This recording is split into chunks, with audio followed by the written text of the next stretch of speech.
I've recently been forced to conceptualize the notion of conspiracy in such monumental proportion.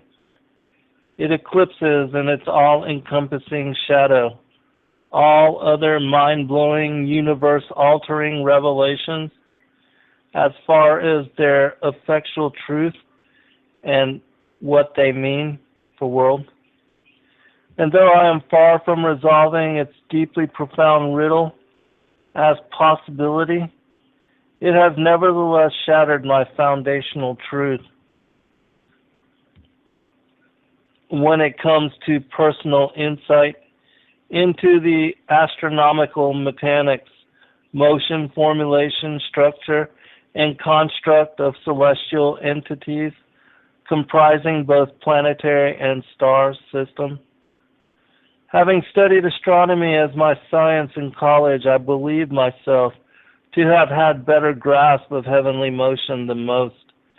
And yet my knowledge on the interaction of the Earth with the other objects of our solar and universal system has been diffused in such way that I am left in quandary, which makes me unable to entertain other focus. Similar to the day after I awoke to the conspiracy of 9/11 and government-sponsored terror, I'm now in need of model which would sufficiently replace in explanation my observation and imagination of how things daily unfold around me as world. Like my cats when I moved them to new residence, having disrupted all they knew as house and living space since their entrance into world as kittens. I, too, am exploring new boundary and limitation in hopes of bringing sense to conundrum, determining specificity of location when it comes to envisioning myself on world. Welcome, friends. I'm your host, Garcia. This is Fallen Angels TV.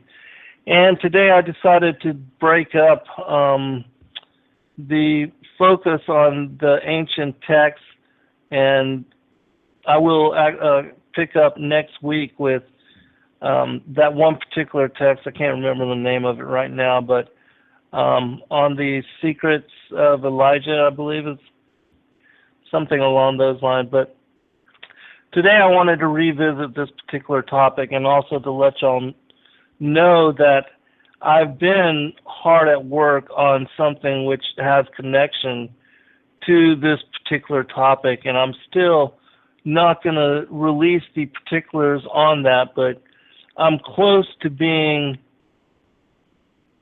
completed. I've written the chapters and am now going through the process of making it precise and also correcting the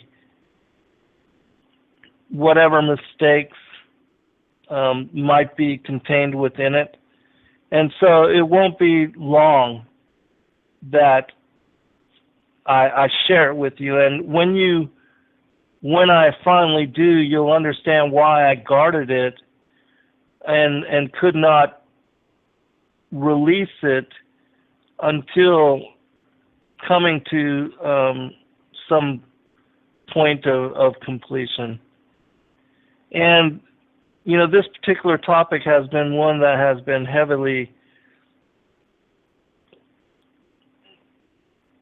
discussed as of late. It's definitely one of those hot trending topics, especially on YouTube. If you have been and are a frequent visitor to site and are aware of those things which are being posted by many individuals like myself who do upload a lot of shows. Like I upload both the show from this Saturday broadcast, which I know that, you know, not every Saturday now is Sabbath. And I've since learned that in doing the work on the book that I am currently trying to finish. And so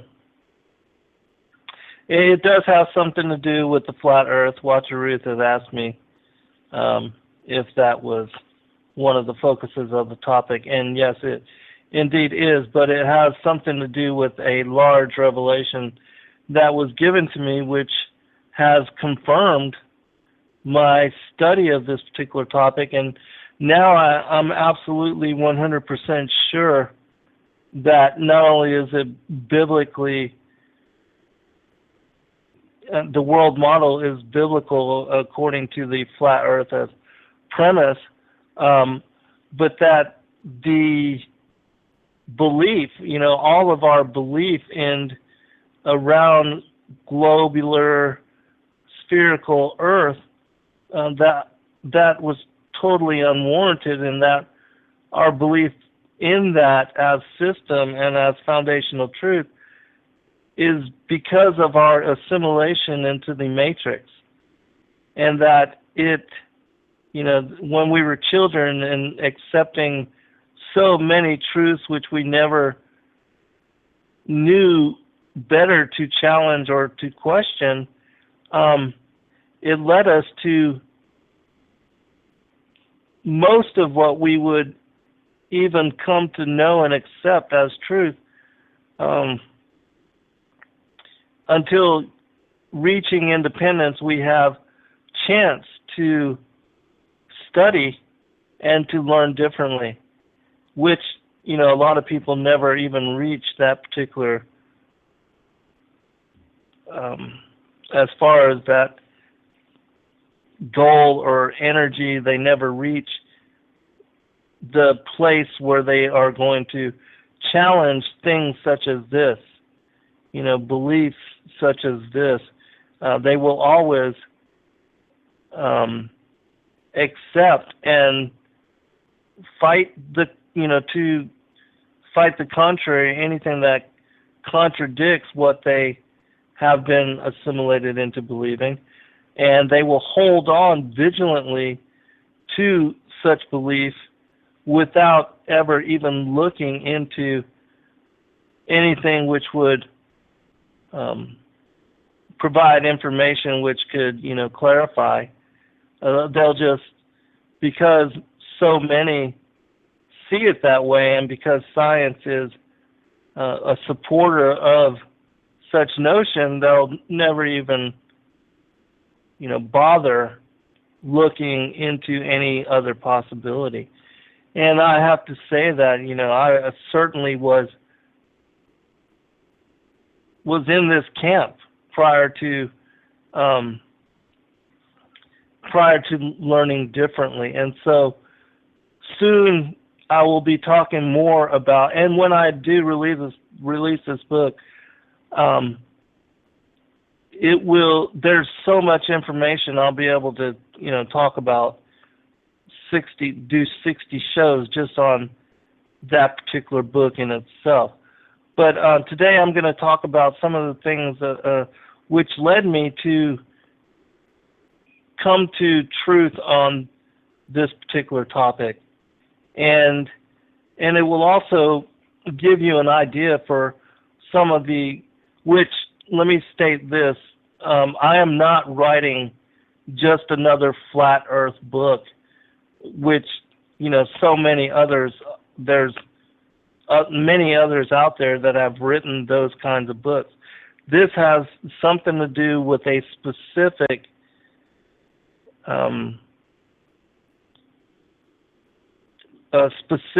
text, which has long remained hidden and undecipherable because people couldn't make sense of it.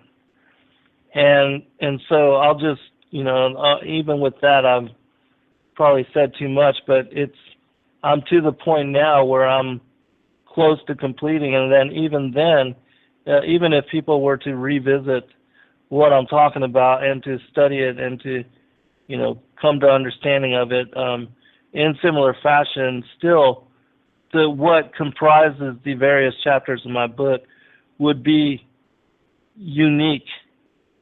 And it even just deciphering that text would not be able to, people would not be able to replicate the work that is contained within this particular book.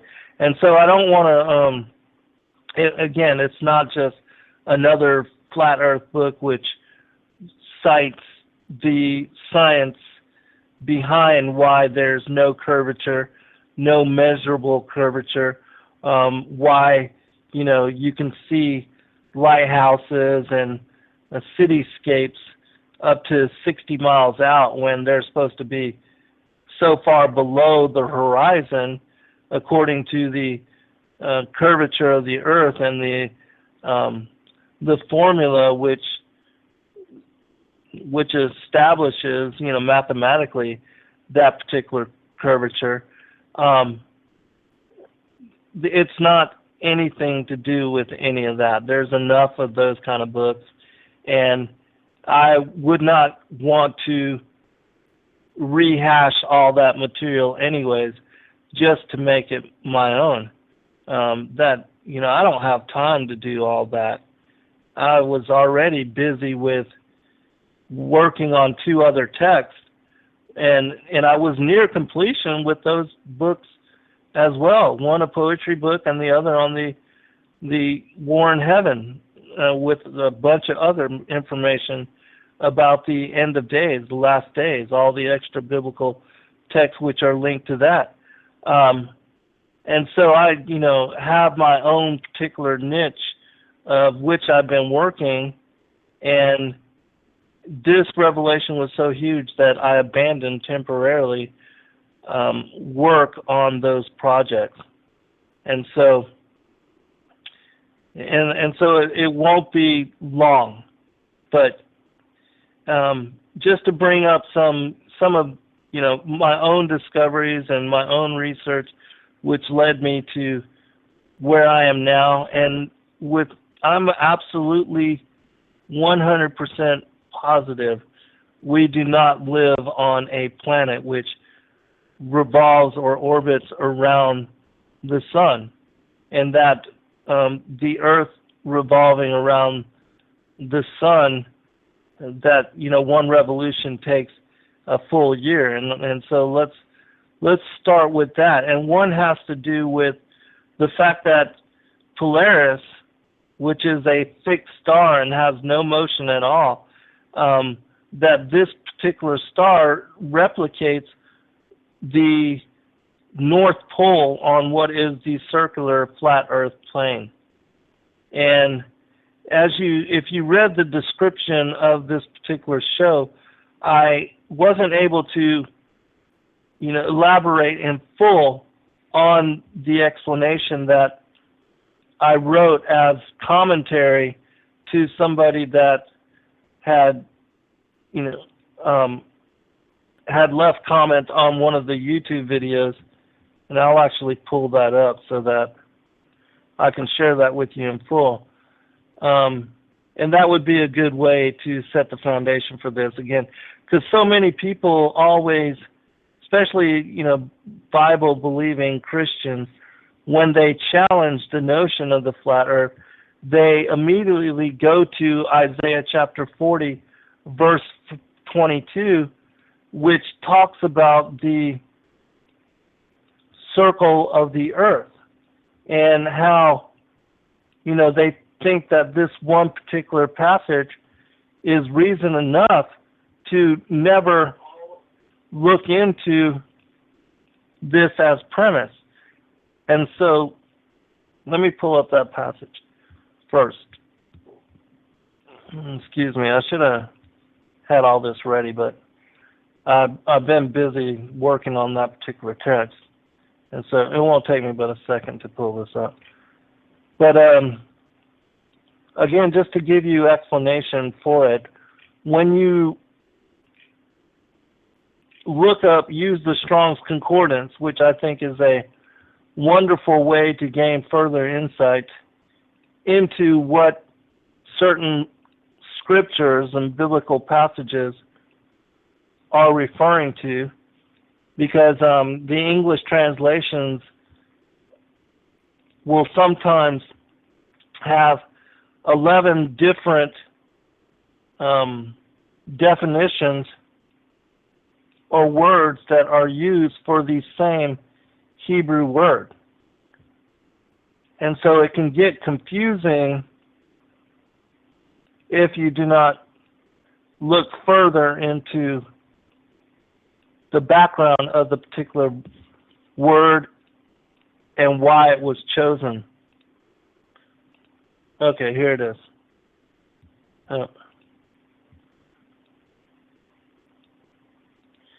And so I think it's important to use the Strong's as a resource for determining some of those things. All right. The passage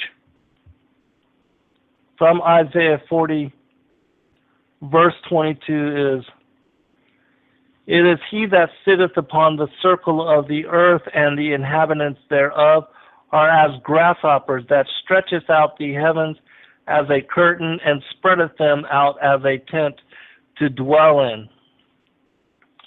And the description of this show is based on the Strong's interpretation for the word circle. And so let me go to that first. My response, I'll read you the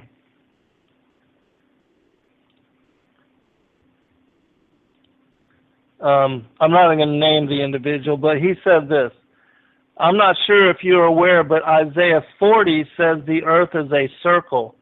Isaiah 40:22, King James Version, and then he cites the passage that I just read. He said the Hebrew word is chug and means circle, and that should be final. And so my response to him was, Isaiah 40:22 speaks of the earth as being formed as a giant circle. However, the way that most interpret it to mean globe, sphere, or planet is incorrect. Also know that this is one of the chapters of my book. The reason I say this is because when one looks up the keyword circle in the Strong's Concordance, one will find that the Hebrew word is chug, C-H-U-W-G, or it's pronounced K-H-O-O-G. And that it has been translated 3 times in the scriptures, one as circle, as in this case, once as circuit and once as compass. Its definition is listed as it is used in these 3 instances, circle, circuit, compass, but also as a vault of the heavens. When one visualizes these 3 terms in regards to their form, especially in terms of compass, one certainly pictures in one's mind's eye the form of a circle. However, it is my opinion that Isaiah is referring to a 2-dimensional circle, such as what one would draw upon a piece of paper, and that he is regarding the earth as such as one would see it from high vantage point when peering down upon a flat circular plane. The reason I say this is because when one tries to find a word in the scriptures which could apply to the earth as a globe, planet, or sphere, the closest one can come to it in the Hebrew in terms of shape is the key word ball, which incidentally Isaiah uses in chapter 22, just 18 chapters before the chapter 40 allusion we find of this description of the earth as a circle, with the heavens spread out as a curtain above it. Interestingly enough, Isaiah also says that the form of the earth with heavens spread out above it is in the shape of a tent. This allusion is, in my opinion, confirmation of the circle of the flat earth as what would be floor of the tent or the tabernacle, with the heavens spread out as roof above it, or the roof of the tent. If one looks up ball in the Strong's Concordance, one will find that it is listed as the Hebrew word dur, D-U-W-R. Duri is the pronunciation, which is defined as a circle, ball, or pile. Ball, turn, roundabout. It is used 3 times in the scripture, once as ball, once as roundabout, and once as burn, which as definition are all completely different from the Hebrew word chug, which Isaiah uses in chapter 40 to relate as circle, which again fits the shape of the flat earth plane as seen from above. One will not find within the scriptures, within the Hebrew scriptures, the term planet, globe, or sphere. It was with this understanding that I carefully chose which terms I would search out in trying to find this matrix within the Bible code. This particular comment was on the video that I uploaded to YouTube on flat earth in the Bible code, and so that's why you see this this particular portion. So I'll just keep reading. This is why I selected the particular words that I did: flat earth, canopy, tent, truth, ring, edge, even, and dome, which, if you don't know what I'm talking about, I discovered when I first began researching this topic, I found a Bible code which finds as matrix all of those particular terms together in one matrix, which in my opinion is rare, because a lot of Bible codes are only made up of 2 or 3 terms. And whenever you find more than 2 or 3, that compounds the possibility, the mathematical possibility of doing so. The fact that I found all of the terms which I share in regards to the Bible code that I found should be mathematically impossible regarding the odds of finding them all together and in the same matrix. This, to me, is just further confirmation of this as hidden truth. The elite absolutely know of what I'm talking about, and that is why they use the flat earth as an emblem on the United Nations flag. The fact that they do so is just their way of making fun of the ignorant masses, which, being deceived by them, believes in the ridiculous notion that as a people we live on a spherical earth, which according to science revolves around the sun at a speed of about 8.5 miles a second, or 66,600 miles per hour. Notice that 666. And as solar systems, we are said to be traveling at a velocity of about 155 miles a second, or 55,800 miles per hour.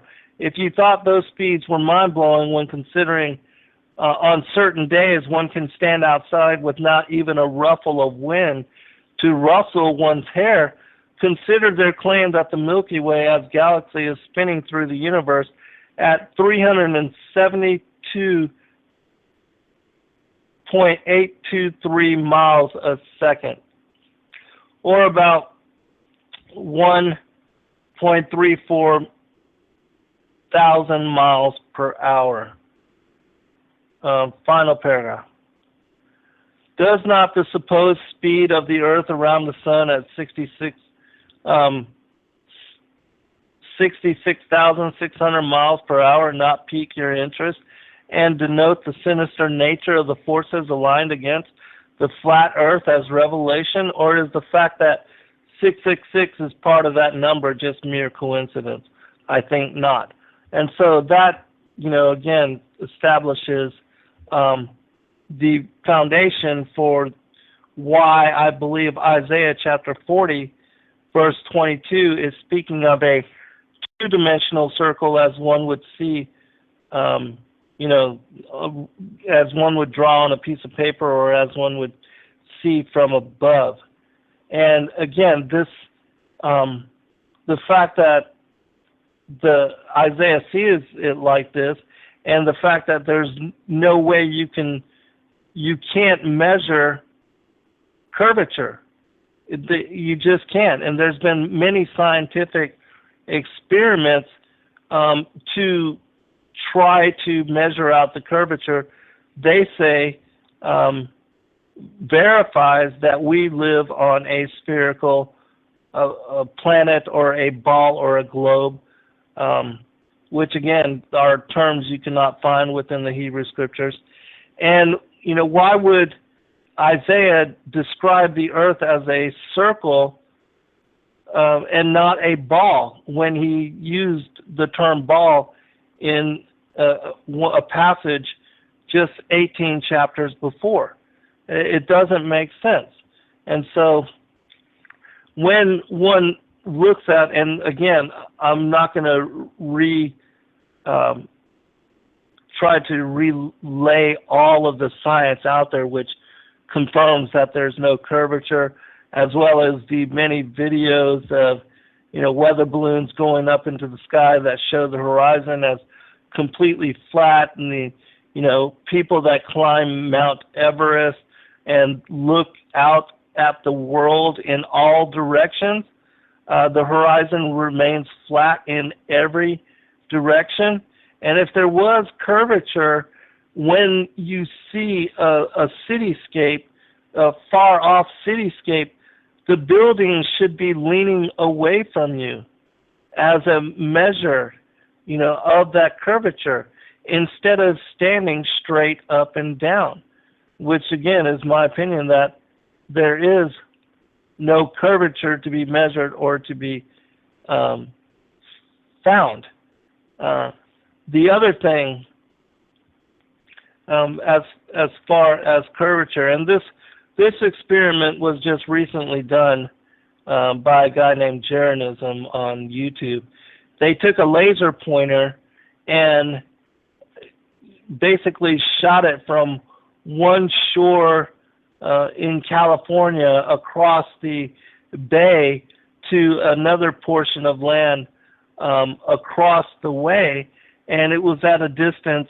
They've done this for a distance of 2 miles and also 4 miles, which if you take the formula for measuring curvature, for every mile, it should be 8 inches below the horizon. And so for the second mile, you would square whatever number, however many miles you are measuring curvature, all you do is square that number, meaning that for 2 miles, you would square 8 inches. For 3 miles, you would square 24 inches, and so on and on. And this should give you the amount of curvature that should be proportionate to a globe which is 25,800 miles across, which is the diameter of the Earth. And so, according to them, if we are living on a round planet, a global planet, the curvature, this would basically mean that in the middle of the oceans, there should be a wall of water that is miles high, where the equator should be, as a result of that curvature.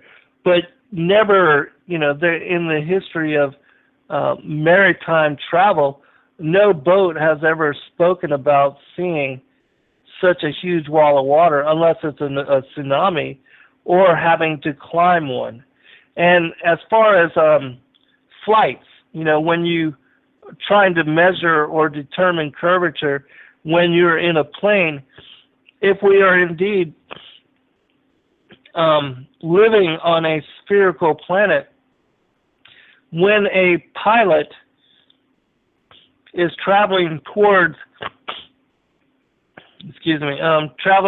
any of the horizons in any direction, he should have to point the nose of the airplane down somewhat in order to maintain level with a rounded planet, a curved Earth, which this is not the case. Any pilot knows that in order to maintain a steady flight, and as far as a level flight, you point the nose straight, and you have the plane level, which shows that there is no curvature to the planet.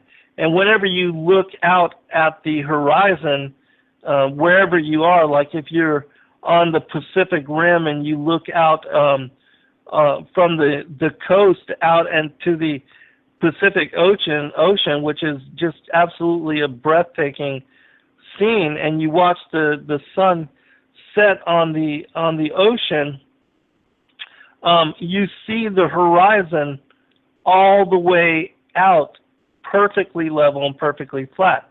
Which another thing which confirms that there is no curvature is the nature of water, and how it will always assume in whatever container it is put in, no matter what how weird the shape, it will always be level at the top.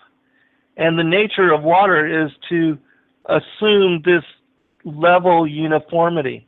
And if you have a dam, which the water level on one side of it is much, much higher than on the other side, and the dam all of a sudden bursts, the water will spill out until it becomes level, proportional to both sides. And and another thing, as far as the way that water works and how there's no curvature, if you were to try to contain water by placing it on, like for instance, even on a tennis ball, the water would drip down until it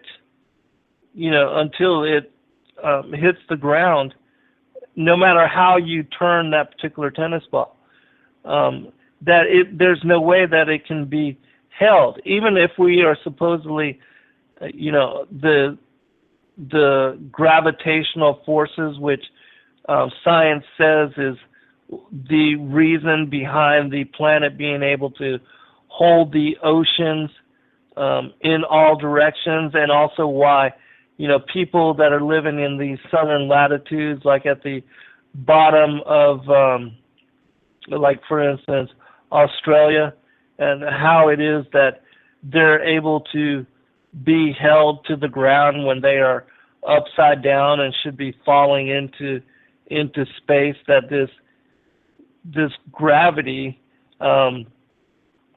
is what binds them somehow to the planet, and that all of the oceans and the seas and rivers and everything, all the water is also similarly bound in that manner, which does not in any way make sense, because how does gravity determine what needs to be bound to the earth, and how is it going to have such force that it can hold an ocean of water and bind it to the earth, but at the same time a bee can fly up towards the sky? And how is it, if gravity is supposedly holding the ocean and all the waters, binding it to the earth, how is gravity to determine, well, this particular bee will just release it from our forces or our power and allow it to fly up towards the sky? It does not in any way make any kind of sense. And so those are just a couple things. Now, a few other things as far as the supposed rotation of the Earth, the spin of the Earth, and how we are supposedly spinning at 1,080 miles per hour at the equator in towards the east, and that if we were to have a flight, if a plane was, were to take off and the planet were moving in that direction, how is it that the plane can gain any kind of ground when it's not even going as fast as the Earth is supposedly spinning if it were flying east? And how is it that if they were to fly north or south, that their particular destination doesn't spin out of reach? And if a pilot were to be flying towards the west, if the planet is spinning at that high rate of speed, would not the particular city or destination that they were trying to get to, would it not spin towards them, and in that way make the flight shorter? Wouldn't the flight, because of the rotation, the spin of the Earth, wouldn't it come closer, faster, so that it would not be, as far as flying east and west, the lengths should differ, which takes me to another experiment that a lot of people have done, and this has to do with during one of the wars, I believe it was the Revolutionary War back in 1812, the artillery personnel, the people that were shooting off the cannonballs, well, they had asked the major, which there's a copy of this, the letter that he sent. They had asked the major how they should adjust, the particular mark, how they should adjust it for the rotation of the Earth. And, they could not understand that. And so the different, even artillery, artillery personnel in armies right now, they don't take any consideration as to the curvature of the Earth at all in determining where to shoot their projectiles. And whether you shoot towards the east, towards the north, towards the west, or towards the south makes no difference. The cannonball or the artillery shell will go about the same distance in all directions. And going back to the illustration of the pilot, look at the way that parachutists, skydivers, when they jump from an airplane, if the Earth is moving in the opposite direction, wouldn't the Earth quickly move, and the whatever mark they were trying to jump at, wouldn't you have to calculate for that? And if the Earth was moving towards the east, wouldn't you have to jump like way before the mark that you were trying to hit? And take into consideration that, okay, the Earth is spinning at 1,080 miles per hour at the equator, and depending on where we are, what latitude, and what particular country we're jumping out of a plane in, that we have to determine, well, according to this mathematical equation, we have to jump 3 miles away from destination in order to hit our mark. But none of that happens. Skydivers locate their particular mark and visually can see it, and no matter how high they are in a plane, they jump out and then they glide towards that particular X marks the spot. And if the Earth was moving, you absolutely could not do that. And, because if the Earth was moving, the parachutists, the ground below the parachutists would quickly move away from them. And this goes for, the same thing for balloonists, hot air balloonists. When they lift off the ground, the Earth, if it's spinning, should quickly move away from them. And they should not be, they should not be able to maintain a flight where they would be above that particular spot for any length of time. And, again, whether they were flying north or south or west or east, the Earth should be moving towards the east, and so they should have to take into consideration their flight plan and how they're going to land, all of that. But again, that does not happen.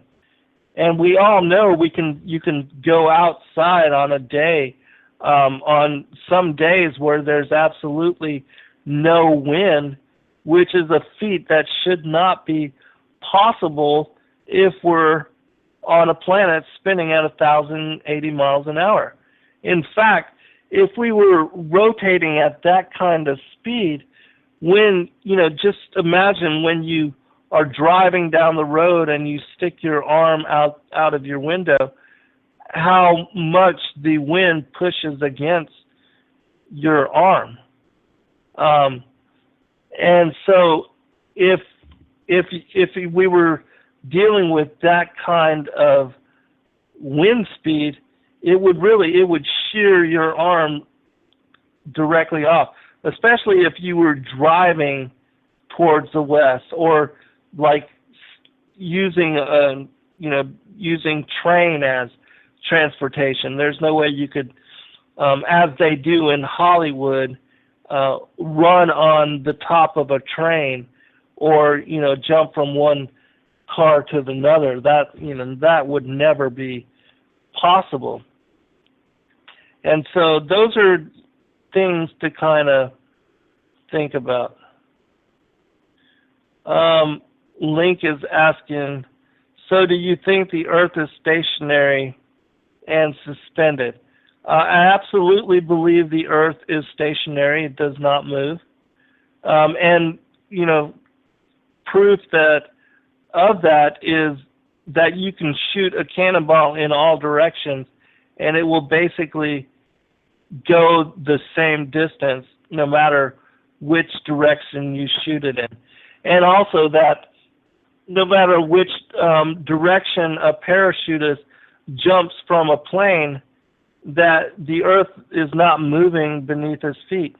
And he doesn't have to make any, doesn't have to consider what direction the plane is flying towards in order to calculate how he's going to land. All that doesn't matter. The Earth is immovable and stationary and has been established as foundation for the heavens which are spread above it, which this leads me to another point. All of us are familiar and have read Genesis. And we know that according to the order of creation, that the earth was created on the third day. And that on the fourth day, the heavens above, the planets and the moon and the sun, that they were created to be lights for the earth, the sun to be a light for the day, and the moon to be a light for the night. And doesn't it make more sense now that the earth was created first as a foundation for the heavens which are spread out as a curtain above, as it says in Isaiah? Because if the earth was simply one of the planets that spun in orbit around the sun, wouldn't the Most High God make the sun first and then place the other lesser orbs, heavenly luminaries around that particular orb. I mean, that to me would make more sense. But if you know that the earth is a foundation for the heavens, and that the sun and the moon revolve above the earth, and also according to proportion, the earth is much larger than the sun and the moon, that it makes sense as to the order of creation and why the earth would be created on the third day, and also how that the particular things that came about, because it also says, I believe in the Book of the Bee, that the earth, the trees and the things that grew upon it, even though we know about photosynthesis, that when God ordered them to grow, that it wasn't based upon the sun's light.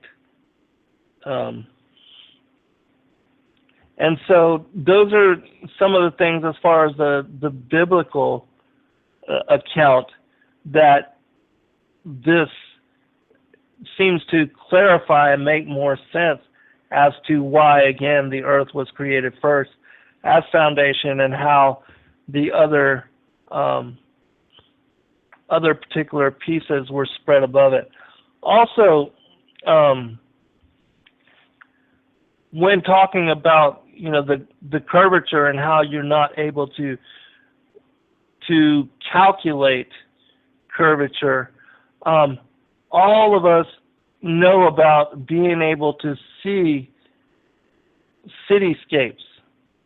The profile of a city at far off distances, or being able to see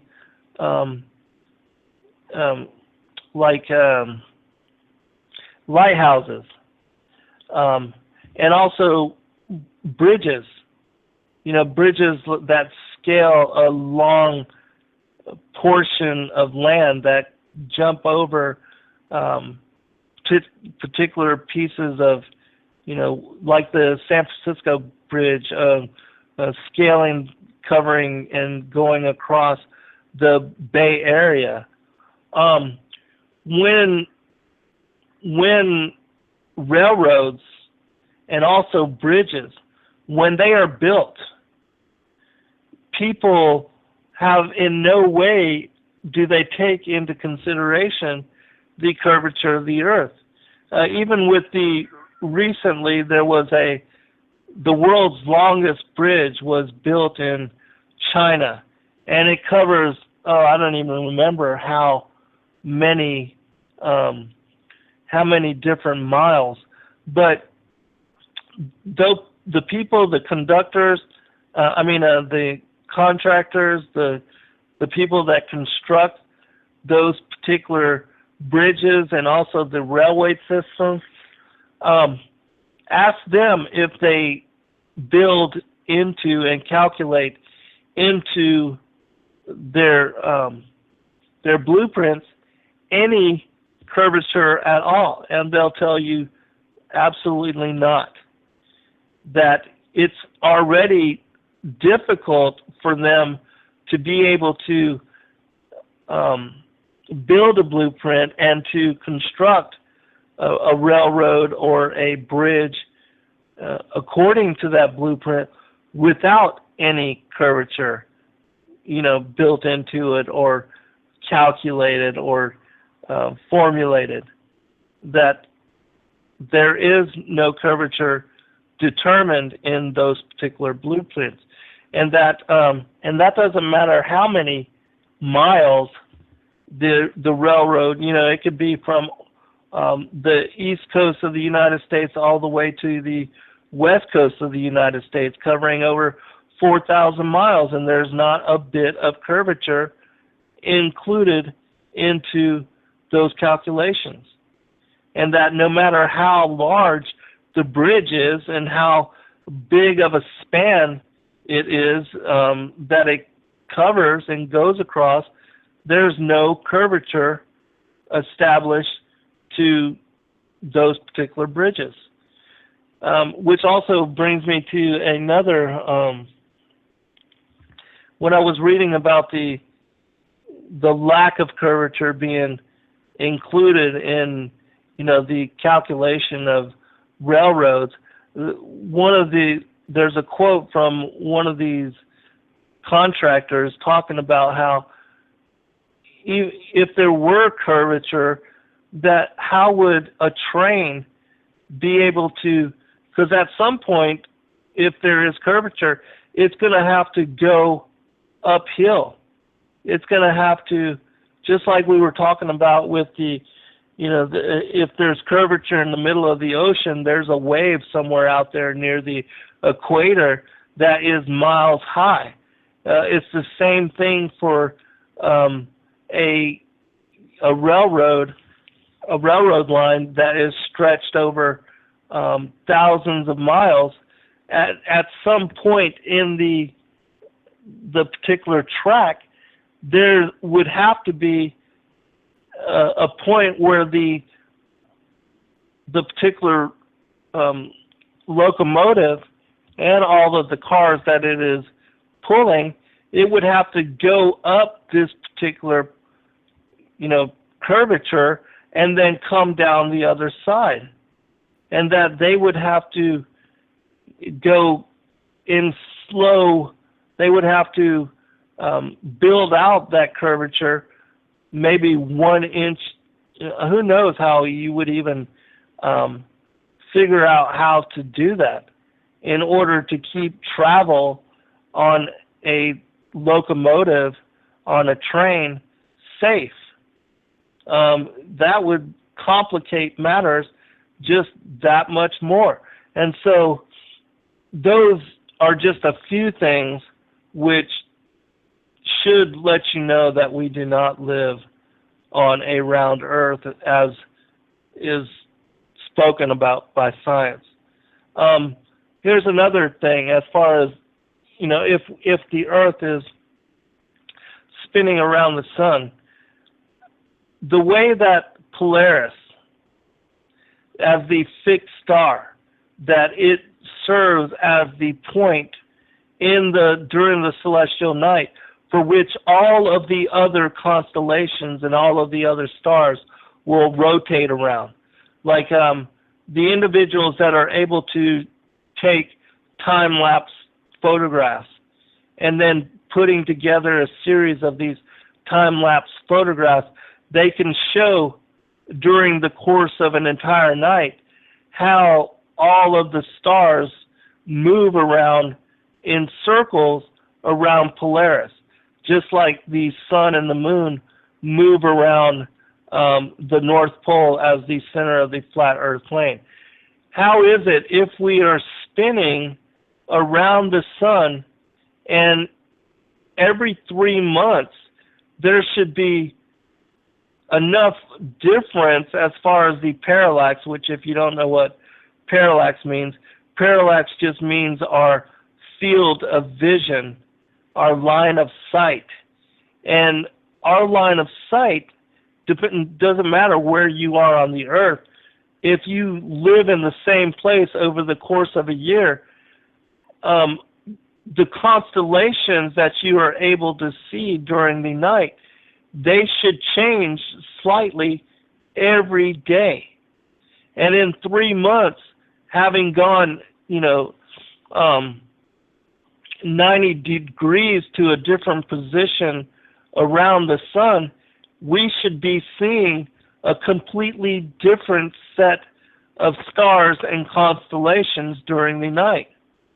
And that when we, after 6 months, we should be directly across from the sun in a position which puts us in opposition to where we were 6 months prior, meaning that night and day should be opposite. That if we were, so say we're on the east side of the sun, in 6 months later, we would be on the west side of the sun, and day and night are flipped, meaning that, because we're on this side of the sun, that whatever was night or day when we were on the east side of the sun should absolutely be the opposite on the west side of the sun. And the fact that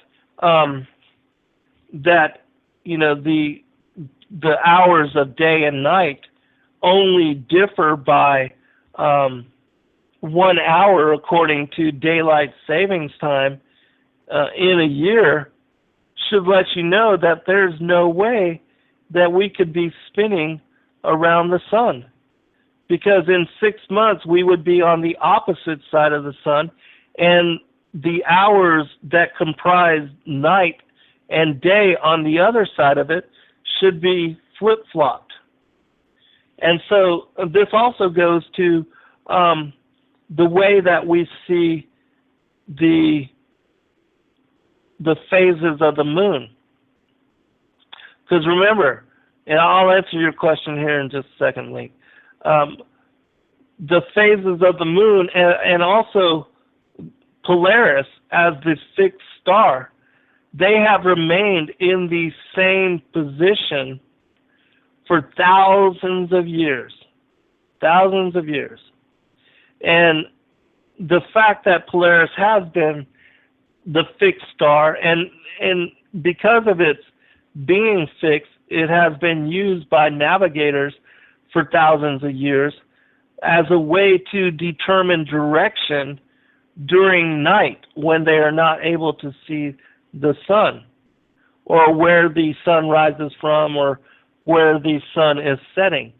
And so Polaris is an indicator for navigators to determine direction during the course of the night, which would not be possible if we were moving around the sun, orbiting around the sun, because all of these stars of night, all of the constellations which would be visible to an observer from the Earth would change slightly, as I said, every day, but would be absolutely noticeable in 3 months, every 3 months, and then in 6 months we should be looking at the opposite side of the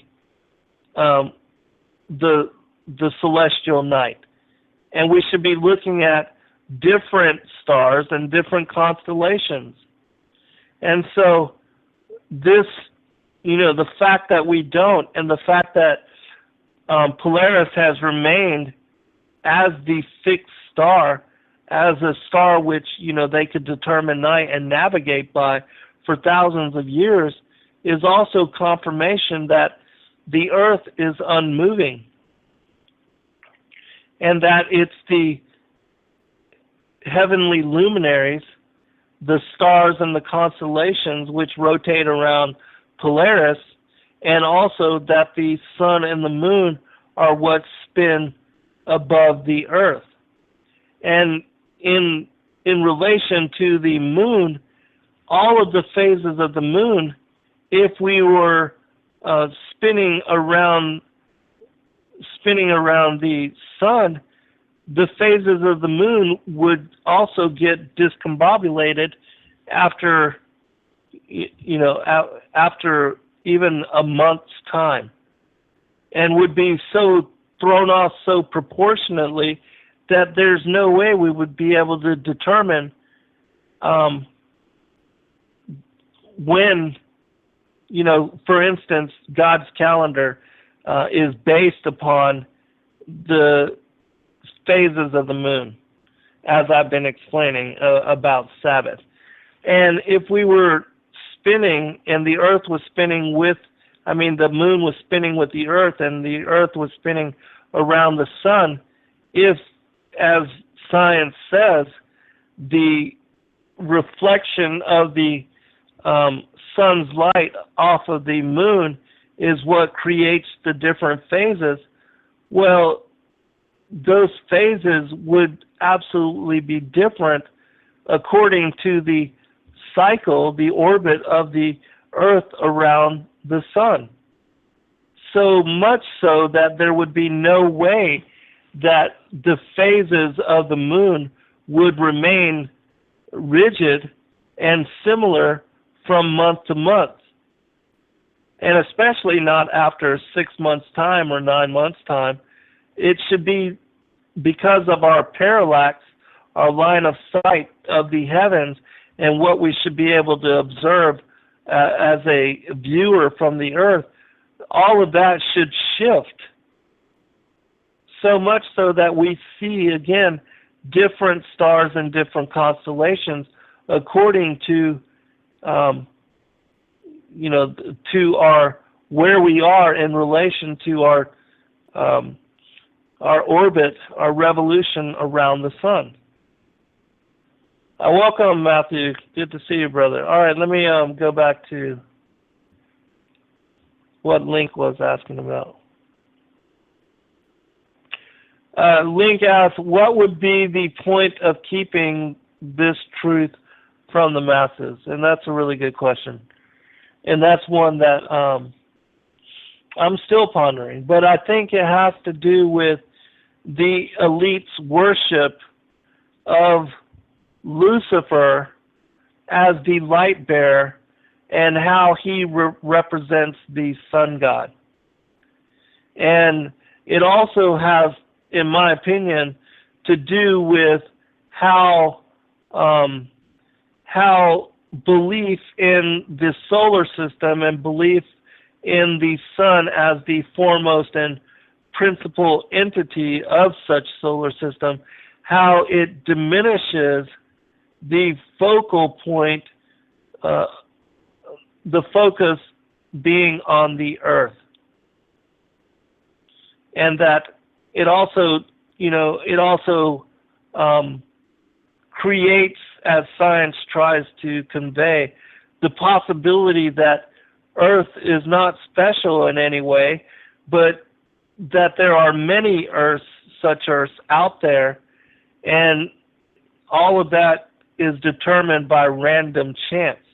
And that any planet that just happens to be in what science refers to as the Goldilocks zone, that it could create the necessary conditions because of being at that distance from, its star. It could create the same conditions which led to the evolution of life as determined by science, rather than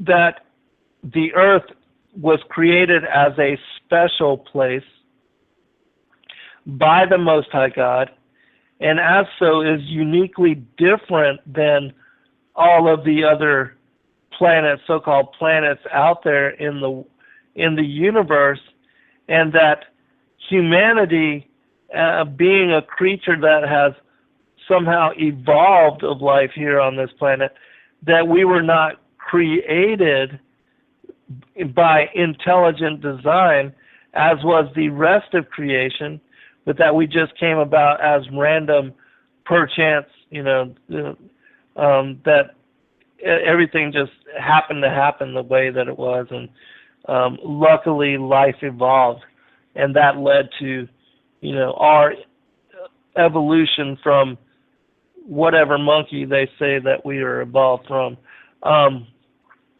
And that it has part to play with hiding the fact that we share special covenant with the Most High God, and that we were created in the image of the Most High God. And also, it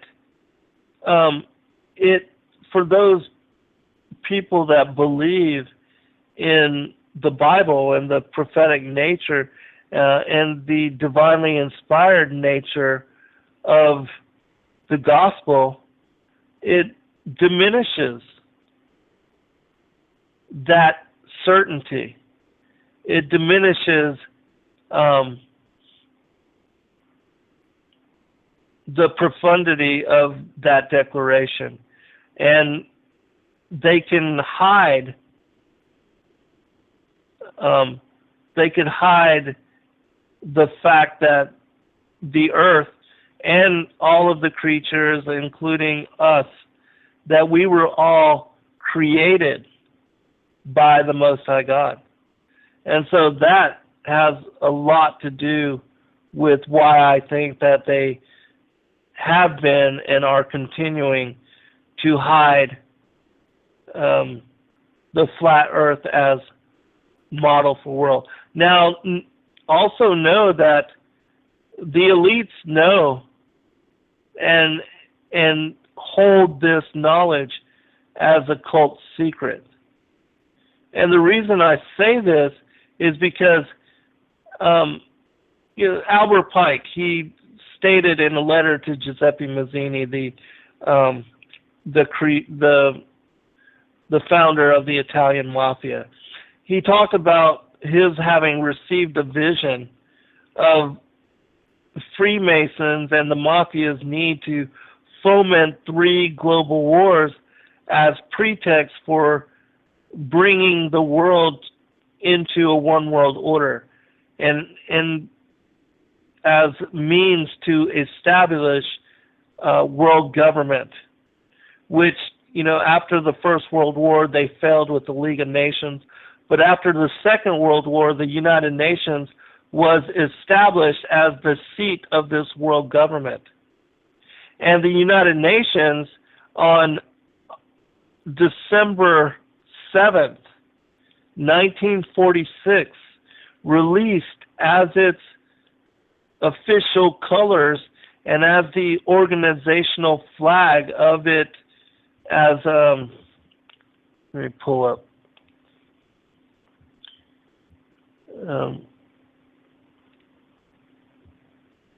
It released officially the flag that the emblem's design is described as this: a map of the world representing an azimuthal equidistant projection centered on the North Pole, inscribed in a wreath consisting of crossed conventionalized branches of the olive tree. The projection of the map extends to 60 degrees south latitude and includes 5 concentric circles. They released their map again in 1946. And this particular map has been flying over the United Nations since that particular time. And all of the other maps of the different United Nations organizations, including the International Maritime Agency, as well as the International Aviation Agency, which those aren't the exact names. But these maps are based upon this, and if you don't know, the azimuthal equidistant projection centered on the North Pole, the map, is basically the flat Earth, a giant circular flat Earth plane with the continents of the world spread out in proportion around the North Pole as center of this particular map. And you can look it up for yourself. They have been flying this map as representation of this organization, and we all know, anybody that's studied the New World Order, you know that the United Nations is the seat of world government, and that it was created to be the international agency for which the global elite would be able to rule the relationships and the interactions of countries with one another through. And that the United Nations was principal in the recreation of Israel as a nation just a few years later, in 1948. And that the declaration to create Israel went forth in November of 1947. So just 3 years after their founding, which they were created, I believe, October 24th of 1945. And so just 3 years after their creation, they were able to mandate the recreation of the nation of Israel, and to, by law, to allow all of the Jews from around the world the right to return and to take over the houses which the Palestinians were living in just days earlier from the creation of the nation of Israel. And that prior to this time, Jews, Arabs, all the people of the world had lived in Palestine peaceably for thousands of years. Besides, the ongoing conflicts that have taken place over this particular land, because it has, as it says in Zechariah 12, Israel has been a cup of trembling among the nations. But especially since its recreation in 1948 as the nation of Israel, it has been the center, the focus of the world for many wars, which, we know that it all has to do with biblical prophecy, that even though the United Nations was that Israel was a creation of the elite through the United Nations, it still was the fulfillment of prophecy, and what the Most High, what Yeshua warned us about in Matthew 24, Mark 13, and Luke 21 as the blooming of the fig tree, which the fig tree, according to to 2 Peter, the Apocalypse of Peter, has to do with the regathering of the nation of Israel. And Christ said that when you see the blooming of the fig tree, you would know that this generation would be the generation that saw and witnessed his return. All right, 2 comments. Watcheroo says, I agree with Zen on the flat earth. What makes no sense is the nonsense that NASA gives us. I'm glad you brought that point up. I'll get your comment here next, Link. Because most people believe that we live on a planet, on a spherical round ball Earth, because of the photos and videos that have been released from NASA by their whether it's whatever satellite or whatever particular moon mission. But again, if you look into and study the history of the moon missions, as well as to the hotly contested debate of whether we ever went to the moon, and I know that all of this sounds farcical. I myself used to believe that, but when you do a little bit of research along the particular lines, just type in NASA hoax and watch a few of those videos, you realize that even the particular Apollo mission, which showed the Earth from space as a globe or a planet, that all was contrived, that it was hoaxed, and that they were not near the moon, but they were actually in low Earth orbit, and that they used a circular window on the lunar module as a way to depict and to hope that the Earth was round and globular. And so why would they do that? If indeed the Earth was spherical, as they maintain and assert that it is, why the need to lie to us? And why the need to create a deception, along those lines? It doesn't make sense unless they're trying to cover something up. And so that was another reason, those were other reasons why I began even researching further into this particular topic.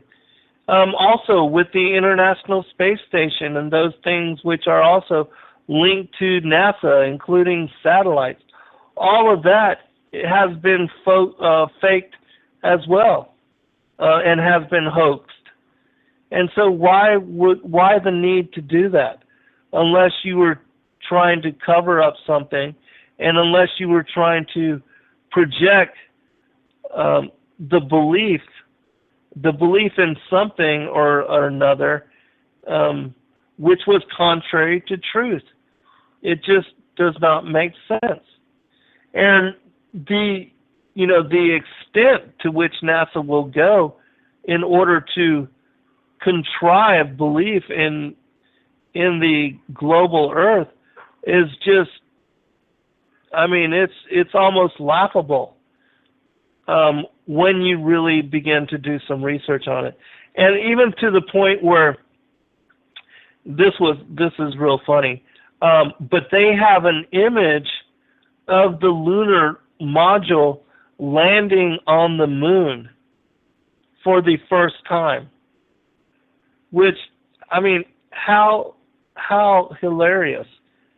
Okay, so this is the first time that they ever went to the moon, but somehow they already have a camera crew in place to take pictures of the lunar module landing. Come on. And this is official NASA released image. That in itself lets you know just how far out and just how crazy our acceptance and belief in the integrity of NASA is. And so even to, there's other, there's official NASA images of the satellites, satellites showing the different moons of Jupiter in the background, that even though this is the first time this particular satellite has ever reached that particular region of the solar system, there again, I guess they had to have sent a satellite, as a trailer to follow that particular satellite in order to capture an image of the satellite with the moons of Mars, the moons of Jupiter in the background, and to release this as an official NASA photograph. It's just laughable. And I've covered this in many other shows. There's many different discrepancies which show, like, for instance, the International Space Station was supposedly, we were looking down upon the Earth, and then all of a sudden the Earth, which was passing by, according to the International Space Station, it went to green screen, meaning that they were projecting an image, or what had to have been a fake video series of the Earth going by as it would be seen by the International Space Station from space. And these are not things that I'm making up or that I'm creating. This is NASA's own, and this was during a supposed live moonwalk, International Space Station moonwalk. and when this happened, when the Earth just all of a sudden disappeared, or what the Earth that was supposedly passing by and it went to a green screen. And I mean, it shows you to the extent that NASA will go in order to hoax and to continue the particular hoaxes that they are pulling past people in having us believe in their program and all of the things that they cite as capacity and ability of the various NASA programs. And another thing, now NASA, in talking about sending a mission to Mars, they are contending with and trying to figure out how to deal with the Van Allen radiation belts, which, if you don't know about those, there's such intense radiation surrounding the Earth, which encompasses the Earth, that if you were to leave the I guess the atmosphere or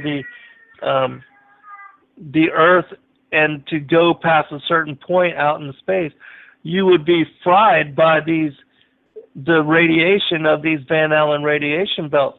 But if all of the other Apollo missions, which supposedly succeeded in going to the moon, they didn't have to deal or contend with the Van Allen radiation belts. And when NASA was asked about that, they said that because they didn't know about it, they didn't have to worry about it.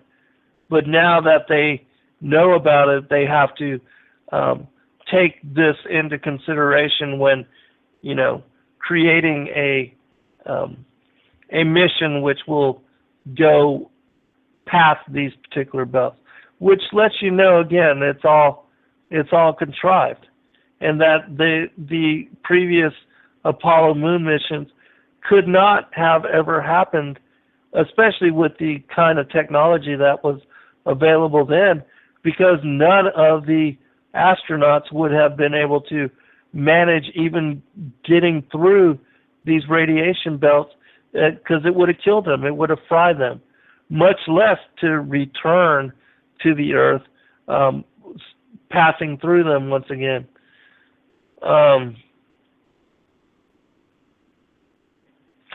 Link, she says, but there are international astronauts that have spent months on the space station. That's all a lie. And I wish you would do some research on that, because the International Space Station is also contrived. I'll tell you one reason why. In their building it, you know how if there was a breach on one portion of the International Space Station, they would need airlocks to secure that part of the space station from all the others? Well, if you look at the design of the International Space Station, it is not built with any of these airlocks. All of the whole entire space station is all connected to each other. Just like, and it's not even like even a submarine, if the hull is breached, you would want to contain the water in one particular part of the submarine. Well, the same should be true for the International Space Station, because if the hull of the space station is breached, the astronauts would want to be able to move to a different portion of it and to close one of these airlocks behind it so that they could maintain the atmosphere within that portion of the space station.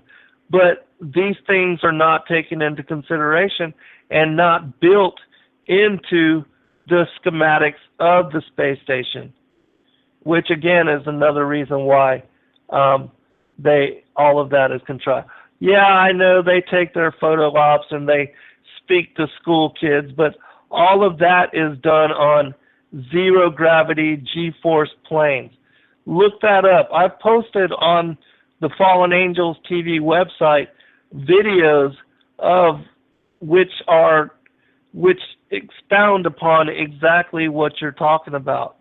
And I wish you would look into it, because they would show how even the International Space Station, the so-called spacewalk, those things are done in underwater pools, and how on these particular live feeds of, you'll see air bubbles coming, rising up from either the uniform or from the helmet of the so-called astronauts doing these spacewalks. And there have even been scuba divers seen, filmed in, as part of these so-called spacewalks. So do a little accept,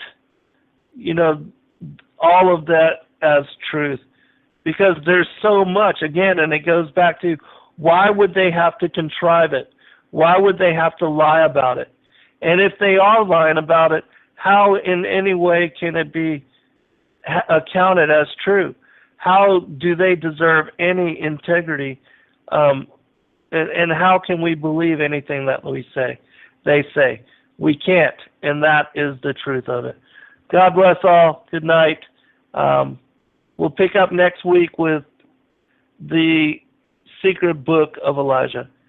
Be blessed in Yeshua's name.